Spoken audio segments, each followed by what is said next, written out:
Hi, I'm Greg Gutfeld with Tammy Bruce, Juan Williams, Brian Kilmeade, and she skis in a sugar bowl, Dana Perino, the 5.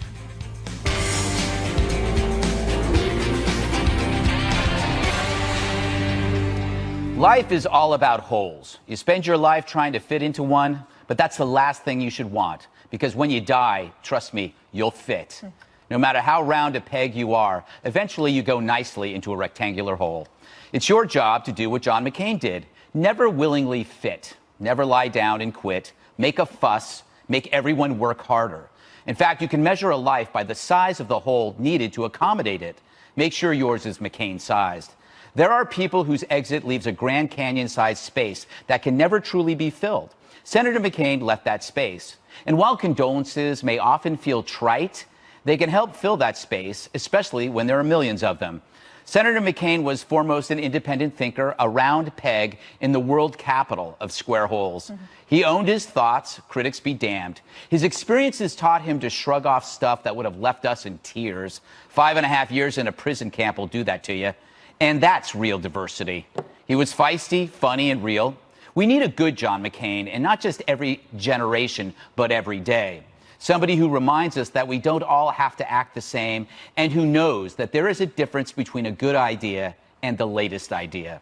The earth is covered in cemeteries, endless green acres of rectangular holes. There's one near you and in your future. But if there's an army of round pegs, filling square holes won't be easy. In life, be a John McCain. Be a little less predictable tomorrow than you were today. Realize that politics is only a small part of life, not life itself. Be the round peg that refuses to fit in.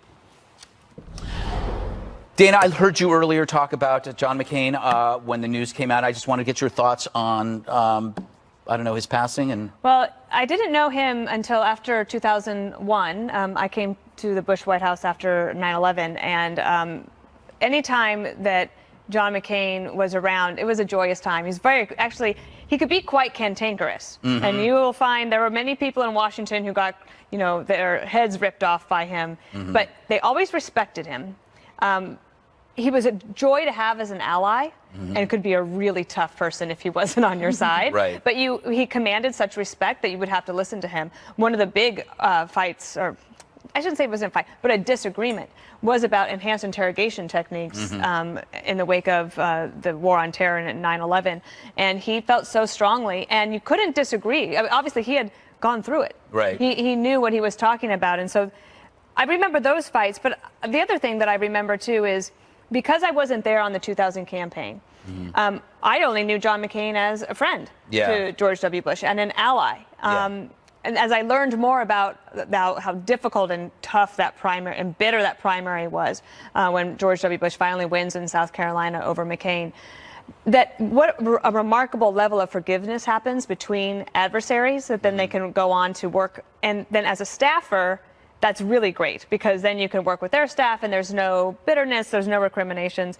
What I've really enjoyed in the past 2 days is reading stories that I didn't know. And a few of them having to do with all the things that I really loved about him, especially the freedom fighting, his belief that America was a force for good in the world, and that he would never, ever, during recess, would he go and take a vacation. He always went to see the troops or to visit somebody who needed America's help. And obviously he will be missed. He's a man of principle. He evokes strong emotions in people. Definitely. Nobody's neutral. No. It's so true. Brian, I don't know if you had any personal dealings with him. Non-stop. Yes. Yeah. Feel free to make some up. Right. No, that's true. No, but they're all based on a true story. And here's the thing. It's a little like covering sports. When you first break in at 22, you have the worst mic flag there is. You're in the worst station at the worst time. Yep. And you walk into a locker room and they treat you just like your mic flag. So you're not on a network. With John McCain, he treated everyone equal. He made people seem important, but not patronizing. He would come on to deliver. He had something to say every day. And I'm wondering, it seemed like there's only 5 people working in the Senate. On every major issue, not only does he have an opinion, there's a problem in Syria. There's an unrest. So next thing you know, he is in Syria at 78 years old, meeting with the Free Syrian Army. There's a problem in Ukraine. There's an insurrection. Well, it's 10 degrees below zero. He is sitting there on a stage in the Ukraine. McCain, and they're saying John McCain will come on with you in the morning because they're 12 hours ahead of time. I'm saying this is unbelievable. The other thing I would keep in mind with John McCain, which I thought was fantastic, he sincerely admitted when he was wrong. The Keating Five, I blew it. He always regretted. I don't think this is wrong, but he regretted the confession they beat out of him in the big picture. He also, I also think that when it came to the collapsing of the economy, I think that at one point he lost to Barack Obama. Barack Obama calmly picked up the phone and talked to Hank Paulson, said, "What's going on?" Where John McCain suspended his campaign and got angry. In retrospect, he says, you know, I could have handled that better. It's kind of cool to think that you could be that important, admit you have wrong, and still forge straight ahead. Juan, you must have interviewed him a number of times in your career. Any experiences that strike you? Well, he could be really angry. He could get angry. I can tell you that. You know, that's not a joke. John McCain would be furious with me at times. What for what? What? Well, I remember the one that really stands out was in '07. He was losing in the Republican primaries. And the question was, why is he carrying on? And I would ask that publicly on Special Report. I'd say, you know, I don't see why McCain bothers to stay in this race. And he just... Well, he did not react well, and he especially didn't react well when he came back and won. And he loved the idea that he would stick it to me that say, hey, you're supposed to be so smart about politics. So, I mean, that's the way he felt about it. That's fine.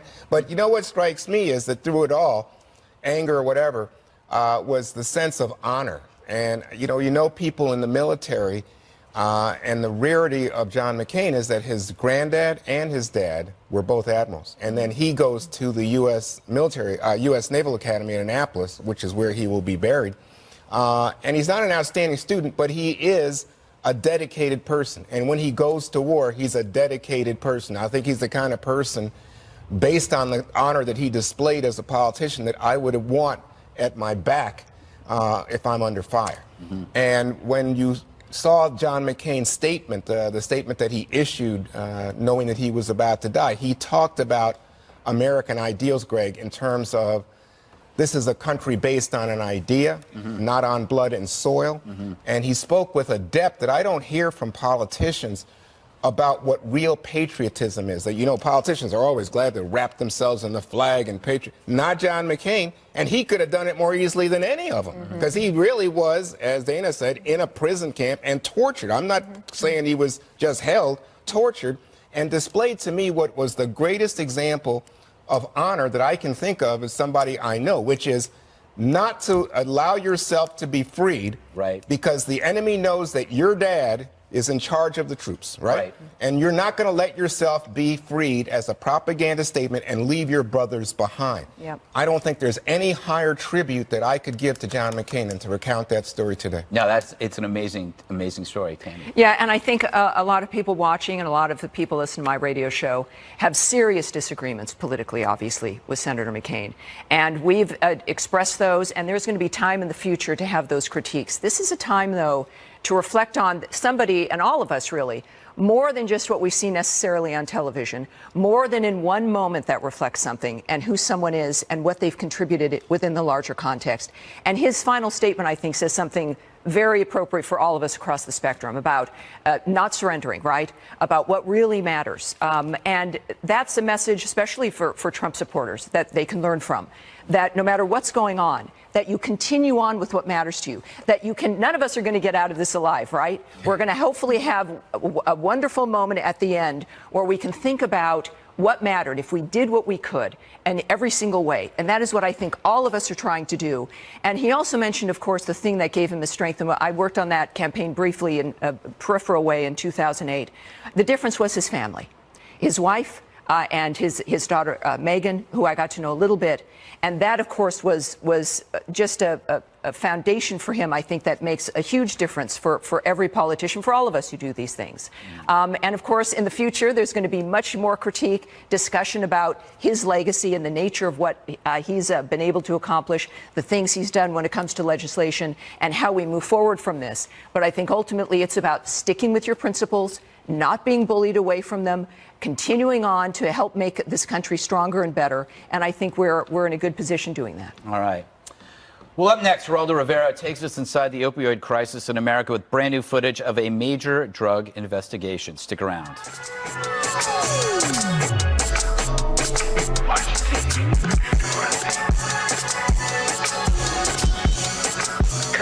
And byways that'll take her anywhere but miles. Stunning statistics out this month about the growing opioid epidemic in America. A record 72,000 Americans died from overdoses last year alone, with opioids accounting for almost 50,000 of that total.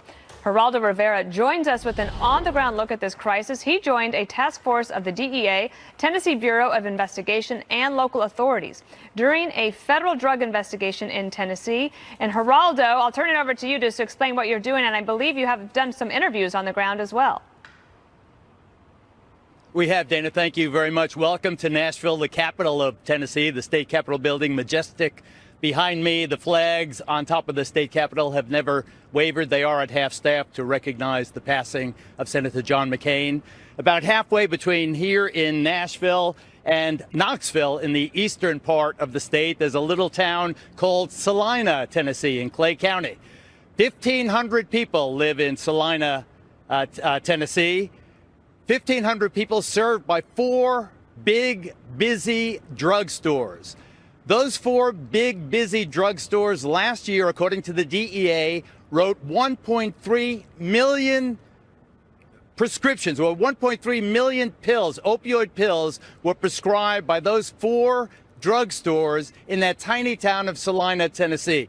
Obviously, what the DEA and the TBI, the Tennessee Bureau of Investigation, suspect is that some of those drugs are being diverted, or the doctors are overprescribing, that those drugstores have become prescription pill factories dispensing drugs to people who pay the freight, but causing the kind of carnage that you referenced at the top of the segment. 72,000 Americans dead last year alone. That's up from 64,000 in 2016. 72,000 last year. That number continues to rise. It is one of the leading causes of death in our country.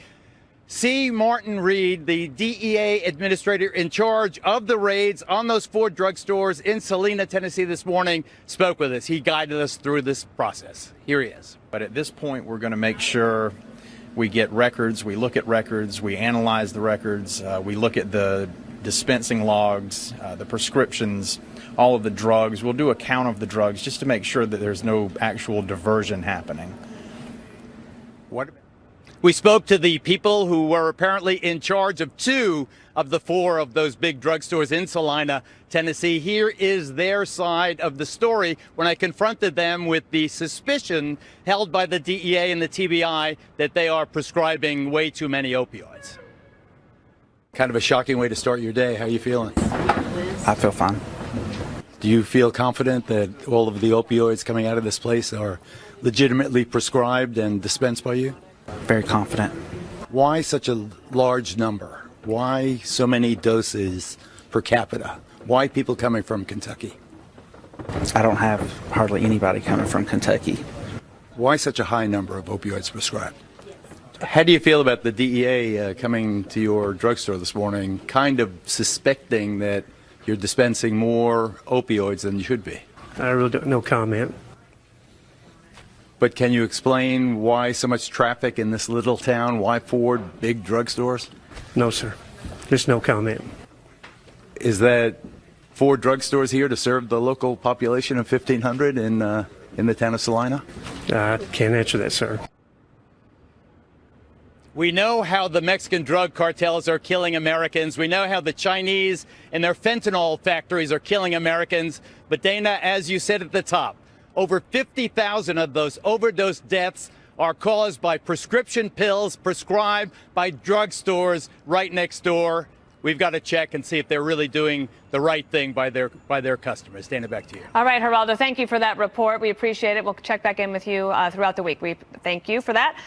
Greg, I know this is a topic you've talked about a lot, and there is a problem with overdoses, but I think the problem right now are the overdoses. The overwhelming majority of them are from street drugs containing fentanyl. If you look at the risk of overdose among cancer patients and pain patients who are taking actual prescription drugs, it's 0.3% per year. And when you look at opioid overdoses, it's very misleading when they say 50,000. It's a combination that is killing people, combination of opioids, benzos, cocaine, alcohol. A lot of times people are using it as a lifestyle party drug. They overdose, they buy it on the street. Why am I bringing this up? Because we are unfairly punishing cancer patients and pain patients by limiting their access to prescription drugs. When they reduce the number of prescription drugs, overdoses actually go up. What does that remind you of? Prohibition. When you made it harder to get the booze, more people were dying of alcohol poisoning because they were using an unsafe product. So once again, if you're a conservative and you're for banning prescription drugs, then you should also be, or for suing, if you are for suing prescription drug companies, then you should be for suing gun companies. All right? If a gun is used in an armed robbery illegally, you should be suing a gun company. You should be suing an automobile company if a car was in the getaway car. So you cannot be a conservative and say we're suing drug companies because somebody's buying drugs on the street. But Greg, I would say this. There's no holes to poke in your argument except for if I have a gun, I know it's dangerous. Right. If a doctor in a lab coat hands me these and say these will make you just trust those doctors. Right. You know a gun could potentially be dangerous. Right. And they tell you that. But you don't think that the painkillers that you get when you leave the hospital or because your ankle the injury, you don't think that's the issue. 99.7% of the people who use opioid prescriptions are using them safely. The people that are overdosing are using them unsafely on the street. Well, if I could add that we also know that when you get off of, or if you're taken away from not given your prescription for the opioids because of our war on this, people then go to heroin. Right. So that's where you get the higher rate of the overdoses. Exactly. In that regard. But we also know that when there's nationalized health care, as we started moving to this in 2009, a comment from President Barack Obama in June of 2009.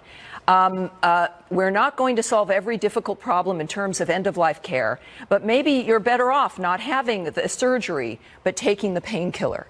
That attitude comes into a framework. You save a lot of money if you don't do a surgery, and if you've got that back surgery you want to do or something else, and somebody prescribes a pain reliever instead, usually an opioid. That's what we saw beginning in 2009. And then you get indoctrinated into that, if you will. It's something we've got to move people out of. So I think the only thing that I think is missing here is the attention to Big Pharma. Because Big Pharma is being sued. I think Purdue's being sued here in New York State. And I see this all over the country. Finally, you see Attorney General saying, you know what, you guys have underplayed the risk of addiction. So this is what you're talking about, Tammy, which is that it may not be that people who are being treated end up dying from it, but they become addicted to it, and then they end up going to the street, and then they go up to other drugs. They go to the fentanyl, they go to the heroin. It started with the prescription, it then moves to heroin. But that's the point, though, that what Greg's saying is that we have now, the doctors are afraid to prescribe, the pharmacies are getting, maybe there are problems. Punishing 99% of the people using it. And again, we're forgetting the people that are overdosing are mixing. And also, though, but that point that, as Geraldo was saying, the drug cartels from Mexico and the illegal drugs from China, that is where I think hopefully we can have. They give you 24 pills. Should you be responsible for those 24 pills? Because a lot of kids are going into the cabinet, grabbing what's left of your injury. Should you be responsible for that? Of course, well, you got to be responsible. Is that true with a gun? Yes. Yeah, absolutely. Exactly. All right. President Trump says he's terminating NAFTA and replacing it with a better deal with Mexico. The political impact next.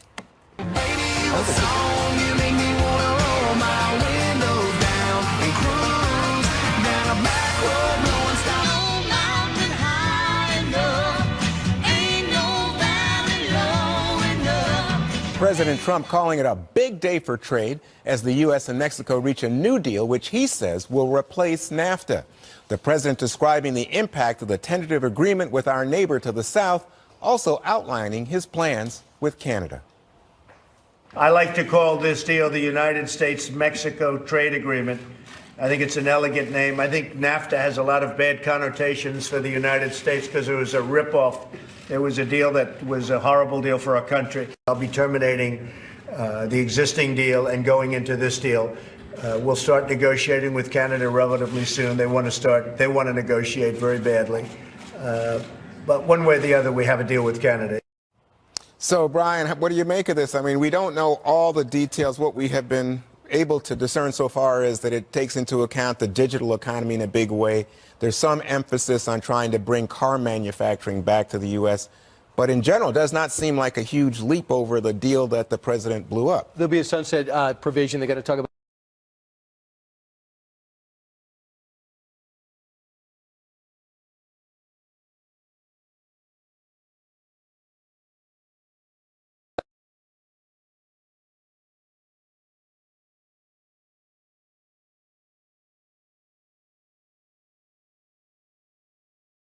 NAFTA as opposed to Canada. There's no way that's going to happen, even in the best terms. But he got Mexico done first. And guess who was looking over the shoulder the whole time? Canada. They want to start negotiating right away. So again, this is why we hired him, to go and start forging some of these unique deals, in this case, modernize and improve. I haven't read this trade agreement yet, but my sense is they saw enough in the market to rage today. Over 26,000, gained over 250 points. Boeing, Caterpillar, Goldman Sachs, J.P. Morgan all climbed the most because of their diverse investment. And this seems to be like the overarching approach of President Trump. You've got his new socialists coming in effectively to run Mexico. They know that the economic relationship with the United States matters, right? They know President Trump means what he says. They've got to work with him. And so that means they're going to have to start to compromise and say yes to certain things. Because without us, there is going to be even more economic problems if you've got a socialist leader who wants to have a party down there, and they're going to need economic cooperation with the United States. The part of it is moving automobile manufacturing more 75% here versus 62.5%, at least they say. So what it says is that you're right, is that Mexico knows that America matters and that they've got to work with President Trump and that he's not kidding. And this is where you get good deals, and he's done it. Well, Dana, I take a little bit more skeptical view. You do? Yeah, which is that the president did away with NAFTA when before it could have been renegotiated peacefully, and made a tax on not only Canada but Mexico as ripping us off. Doesn't sound like the ripping president. us off. Oh, it doesn't sound like it, bro? Nah. Well, look, nobody went to war, right? So there was. We're still peaceful. And, absolutely. And better trade means for better neighbors. It's like having a wall or a fence, right? Like, Is that in there too? It might not be in there, but I think this agreement in principle, like, it's all good. I don't think it's as big as it could have been. The sunset that the Trump team wanted was a 5-year sunset. It's a 16-year sunset with a 6-year review period. Right. So I think people got a lot out of it. I disagree. I do think that it's easier for an outgoing lame duck president in Mexico to work with the president of the United States to get something done. And I think the new leader said, could you please get this done before I take over? Well, I mean, that makes a lot of sense to me. 2 nations. Yeah, I do think on the locally sourced thing, though, that what will happen is that cars will be more expensive if they're made here. Yep. And I think a lot of those U.S. manufacturers will figure out a way to make more in China and export them this way. So it'll all work out in the end. I'm for more trade. Well, Greg, you and I negotiate daily. Of course. Yeah. Over things we can't discuss. By the way, I'll get it to you after work. Thank you, brother. All right. And Michael Cohen will eventually leak it to Lanny Davis. You know what's interesting? Donald Trump shows how he's far less racist than Hollywood. Because whenever Hollywood gets pissed off, they go, we're moving to Canada. We're moving to Canada. In Trump's world, Canada is the bridesmaid. He went straight to Mexico. So that steals another talking point away from the media. And it also proves all the Paul Krugman's wrong, who said he wasn't going to revamp and he wasn't going to keep up his end of the bargain. So I thought it's kind of interesting. They'll end up saying that it's not that big a deal, but that's fine. I also think this. I think NAFTA has been, it was bad for certain groups of people, and the president spoke directly to them. I think renaming it is fine. If it takes the toxicity out of it and makes everyone for trade again, like, let's just go with it. Let's just call it whatever you branding. want. It's what the president does. I just want to see Canada do something. Now, what is Canada going to do with their dairy prices? They're going to come to the table right now. Are they going to do it? Don't have a cow. Sure. Yeah. But you know what's interesting to me is that the Bernie Sanders folks, the unions, we're big opponents of NAFTA because it was taking jobs in this country. So then you get Donald Trump comes in and he comes at it from the right, that populist point of view. But I'm not sure that he will be able to say this is bringing a large number of jobs back. But he will be able to say he made a deal and that I think it satisfies Wall Street, Brian. It shows another thing that he said he was going to do that he's going to do. Well, let's hope all the while he's being chased by this giant machine trying to unseat him. He still goes to work every day. Yeah, but I he goes worry to about work the every day, Chinese. and he does deliver. We've seen in every single case it helps with jobs and the economy Well, I hope and so. the stock market. Without I worry exception. about the big one. I think Wall Street's worried about the Chinese deals and what happens. But there. everybody wants it reconfigured. So he's got Democrats and Republicans. All right. Brand new information about the suspect in that horrific Florida shooting. Police are still searching for a motive. The latest straight ahead on the 5.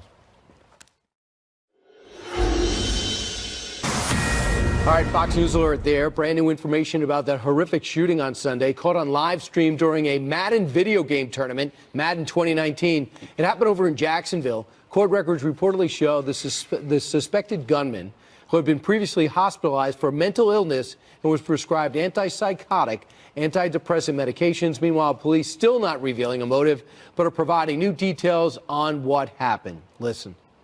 The suspect clearly targeted other gamers who were in the back room of Chicago Pizza participating in this gaming tournament. The suspect walked past patrons who were in other parts of the business and focused his attention on the gamers. There you go. Authorities also saying the suspect had 2 handguns, only fired 1. Juan, your take on this event that took place, because none of these people were from Jacksonville, as one of the reporters brought up this morning on WOKV, one of our affiliates on the radio. He said normally there's a vigil and there's candles and there's flowers, but no one even knew anybody that that was participating. It was an out-of-town event, a regional championship. So this is, you know, for me, this is like, I love sports, but this is EA electronic sports. And the idea... It's going to be an Olympic sport in 2024, by the way. I'm being You're serious. I know. I know. But this is a huge change in our reality that these people are watching other people play a video game, essentially. Exactly. And this young man from Baltimore apparently had won this tournament early.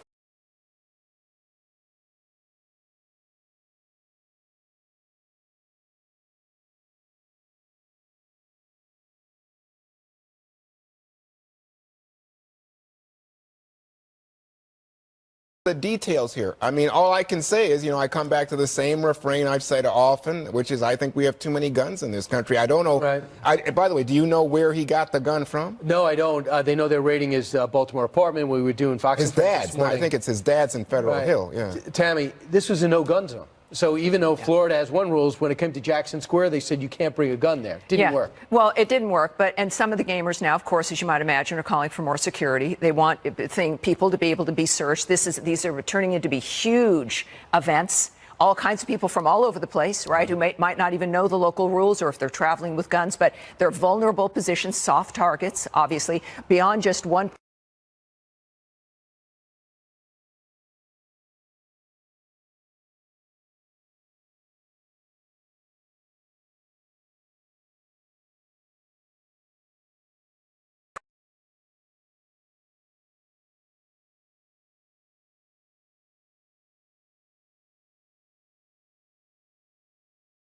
Dick Durbin and others, you know, talking about the gun issue. But the problem with that is when you go immediately just to that, it sucks all the air out of the room to deal with what is a common link in virtually every shooting. Mental illness. Which is mental illness. But more than mental illness also, but beyond that, is the nature of the treatment. Are the drugs that are used, especially with the young people, and how they affect. The thing, especially just before Columbine, is when the psychotropics were initially approved to be dealt with when it comes to young people. So that's what we have to be dealing with directly, I think. Dana, this guy, out of his mind Saturday, showed up in the same outfit. Sunday, started shooting live on camera. I think that figured into it. Right. Well, the guy that beat him the day before said that he refused to shake, that the suspect refused to shake his hand after the match. He was staring blankly, acting weird, and wearing the same clothes as the day before. That's not necessarily something you would go to authorities about, because that's just not what we do. Can't arrest him. But to Tammy's point, yes, it is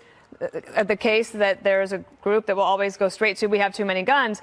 But I do think there's a point of, okay, well, then when can we talk about the common link in mental illness? When can we have a concentrated conversation about it? We've been doing this show for 7.5 years, and we talk about this I don't know, every other month or so. Right. I mean, it's time to have this conversation. All right, Greg, I know you're really hot on this. Well, the issue is there's just a number of variables, and some people find one variable, guns, more of a priority than another variable, which is mental illness.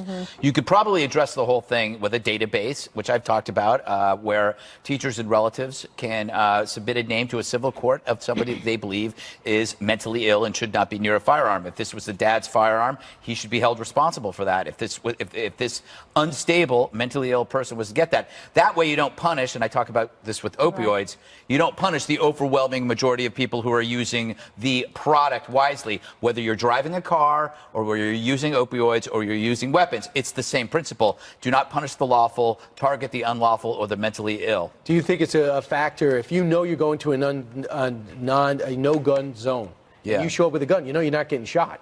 So if you know you're going anywhere else in Florida and you pull out a gun, there's a chance that someone's going to blow your head off before you have a chance to get your target, which is I think he wounded 11, killed 2, and then he killed himself. Right. So, well, I mean, there is stats that show that the length of a gun attack is dictated by the arrival of a second gun.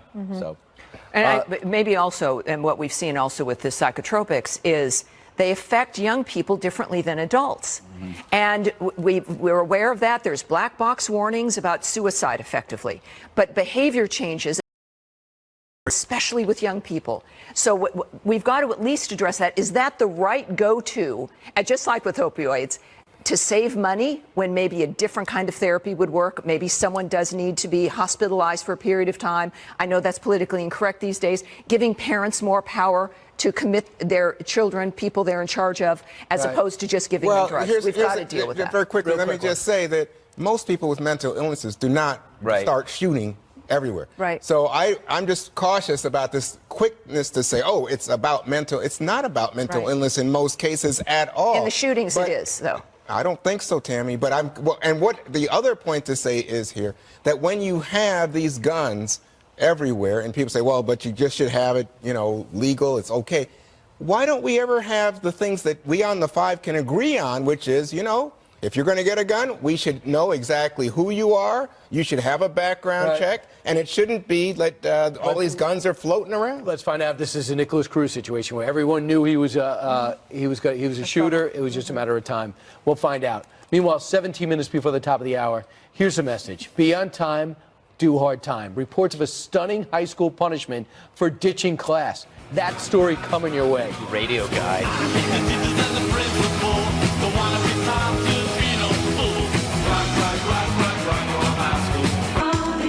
Well, if you think after-school detention is severe, listen to these stories. An Oklahoma high school is reportedly cracking down on students for tardiness and skipping class by threatening fines and possibly jail time. A state law allows students to be slapped with a $250 fine. Boy, they've got a lot of money in that school.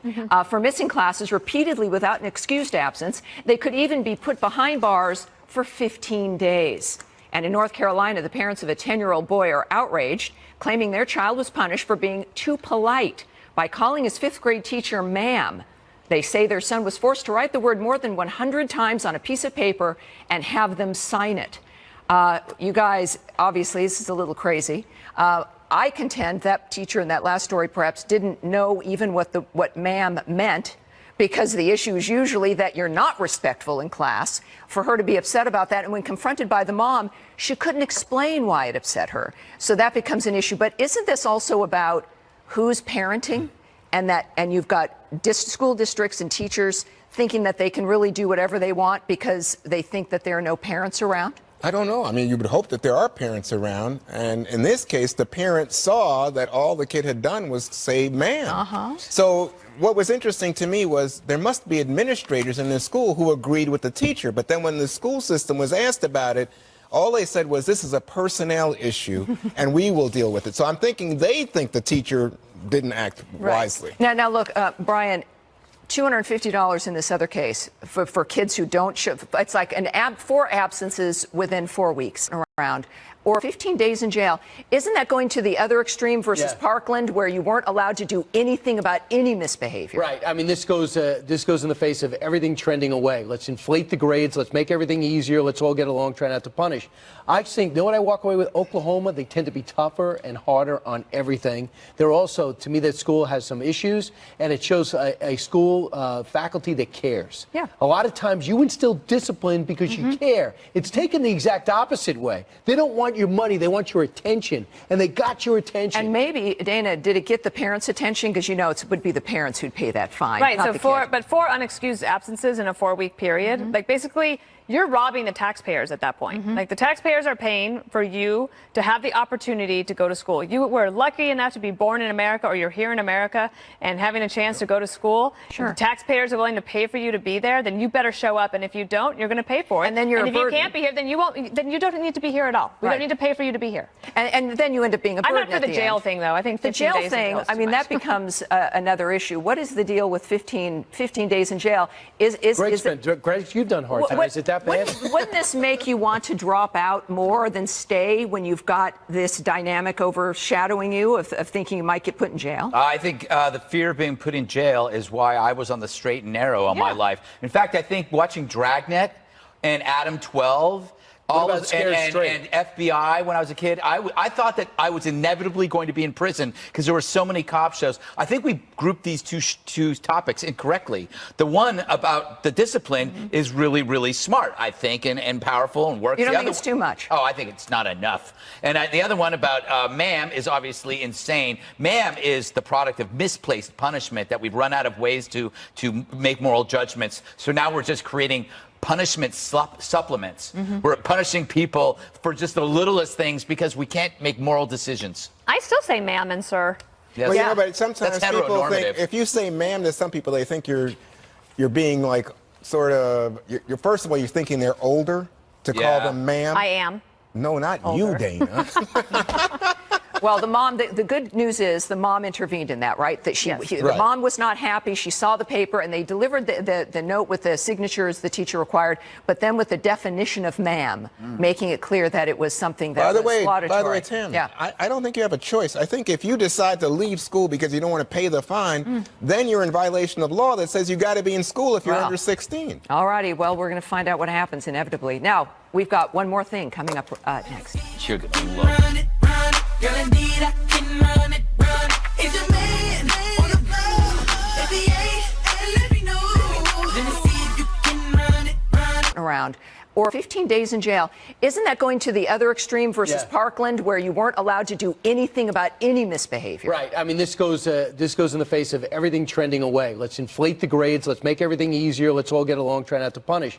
I think, you know what I walk away with? Oklahoma, they tend to be tougher and harder on everything. They're also, to me, that school has some issues, and it shows a school faculty that cares. Yeah. A lot of times you instill discipline because you care. It's taken the exact opposite way. They don't want your money, they want your attention, and they got your attention. And maybe, Dana, did it get the parents' attention? Because you know it would be the parents who'd pay that fine. Right. not So the four kid. unexcused absences in a 4-week period, like basically you're robbing the taxpayers at that point. Like the taxpayers are paying for you to have the opportunity to go to school. You were lucky enough to be born in America, or you're here in America and having a chance to go to school. Sure. If the taxpayers are willing to pay for you to be there, then you better show up. And if you don't, you're going to pay for it. And then you're a if you burden. can't be here, then you won't. Then you don't need to be here at all. We Right. don't need to pay for you to be here. And then you end up being a I'm burden not for at the jail end. thing, though. I think The 15 jail days in thing, jail is I too mean, much. that becomes another issue. What is the deal with 15 days in jail?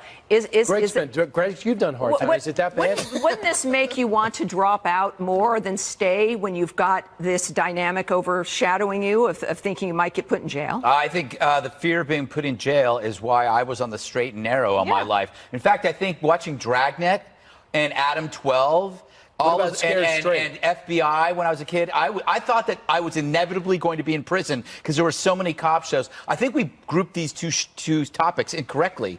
The one about the discipline is really, really smart, I think, and powerful and works. You don't The think other it's too much? Oh, I think it's not enough. And the other one about ma'am is obviously insane. Ma'am is the product of misplaced punishment that we've run out of ways to make moral judgments. So now we're just creating punishment supplements. We're punishing people for just the littlest things because we can't make moral decisions. I still say ma'am and sir. Yes. Well, yeah, but sometimes That's people think heteronormative. if you say ma'am to some people, they think you're being like sort of. You're first of all, you're thinking they're older to call them ma'am. I am. No, not Older. you, Dana. Well, the mom, the good news is the mom intervened in that, right? That the Right. mom was not happy. She saw the paper and they delivered the note with the signatures the teacher required, but then with the definition of ma'am, making it clear that it was something that was laudatory. By the way, Tim, yeah. I don't think you have a choice. I think if you decide to leave school because you don't want to pay the fine, then you're in violation of law that says you got to be in school if you're under 16. All righty. Well, we're going to find out what happens inevitably. Now, we've got one more thing coming up next. Sugar. Run it, girl, indeed I can run it, run. It's a